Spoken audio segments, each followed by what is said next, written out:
Welcome back, students. It's around probably 8:40, 8:45 in first block on the first day of school. We are glad that you are back in the building here with us. I'm just going to have a short introductory video this morning.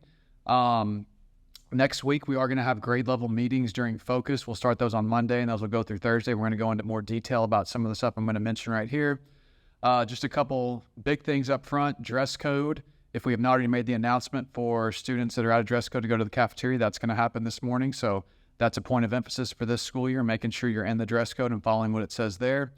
Code of conduct, we're going to go over that in more detail next week in the class meetings. There's a couple updates for that. Big thing, arrival and dismissal each day. If you were here last year, it hadn't really changed that much. If you were an 8th grader at West Wilson, same thing. If you're a car rider, you're going to get dropped off in the or in front of the commons. If you're a bus rider, you're going to get dropped off and picked up in the front of the school building. So nothing's really changed there with that. In the afternoons, the big thing, we know traffic is probably going to be bad the first few days of school, getting into and out of school. The big thing you cannot do is get picked up on Golden Bear Gateway. So make sure your parents know that. Not allowed to do it. They also should not be parked in the neighborhoods that are around our school. The Mount Juliet police will probably be there, and they can write a ticket if your parents are end up parking in the roads over there. So just know that's not where we need to get picked up and dropped off. If you're a car rider, like I said, by the commons area, and bus riders are in the front of the school. Big thing for this year, if you hadn't already noticed, the bells are back on. We haven't had those for the last 4 years since the 8th graders were with us. Those are back on. They're about 6 seconds apiece.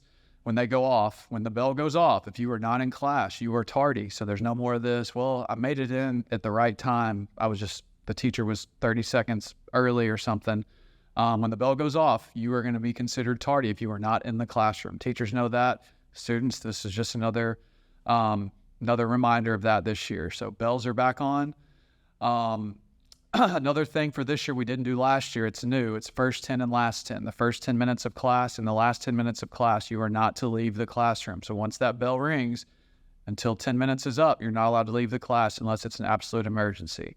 The last 10 minutes of class, the same thing applies. We want you in the class during that time period so that you're getting as much learning as possible in during the school day. Lunches are the same as last year in terms of who goes when. First lunch is going to be the A floor classes. Second lunch is B floor. Third lunch is C floor. If you haven't already looked at the bell schedule for this year, lunches are longer. We got some feedback from the senior exit interviews last year and extended the lunches to 32 minutes. Each day or each lunch is 32 minutes, and there's about a 10 or 12 minute gap in between each one.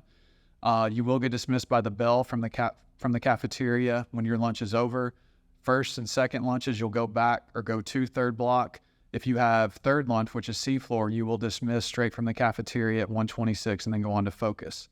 If you need to talk to an administrator or counselor, the best way to schedule that or get that done is to email them. If you need their email addresses, you can find those on the school website. Teachers, you can help with that if you need to. Next Friday, or not next Friday, the 2 Fridays from now, August 16th, is going to be Club Rush. So we'll have all the clubs set up and have that going on during third block. Make sure you're looking at your current Skyward schedule. Don't go off the screenshot you took 2 weeks ago when schedules came out. Go off the current Skyward schedule that's in there. If a teacher says you are not on their roster and you pull up Skyward and it says you're in a different room, you're supposed to go to that room. Go to the room where it says in Skyward. If you have a question about that or want to make a schedule change request, there's a form you can fill out. It's in Google. It's posted around the building. You have to do that by Monday, August 5th. Another big thing you probably noticed, you've been walking around, you've made it to first block, you've probably seen the words conquer and prevail, especially if you've gone by the center steps. So this year, we're not going away from the 5 words. We're always going to have Bear Pride, Mount Juliet High, but our new theme, motto, whatever you want to call it for this year is conquer and prevail. It's part of our alma mater. Our school has conquered and prevailed a lot as a school. Our individual departments and teachers and clubs and sports and all the different groups have always conquered and prevailed, and that's something we want to stress to you guys as students. We want you to conquer and prevail high school. So teachers, if you want to fill them in a little bit more about that, you're more than welcome to. Not going away from the 5 words. That's still one of the best things we do as a school, but conquer and prevail is going to be our new theme / motto for this school year. That's pretty much all that I've got. We are excited that you guys are back here at school today. It's going to be a great year. We may have some minor issues, some minor hiccups, but we're going to get through it. You only have to come to school one day this week. You get 2 days off, and then next week we'll have a full 5 days. Like I said, we're excited, ready to go. We're going to conquer and prevail this year. And as always, Bear Pride, Mount Juliet High.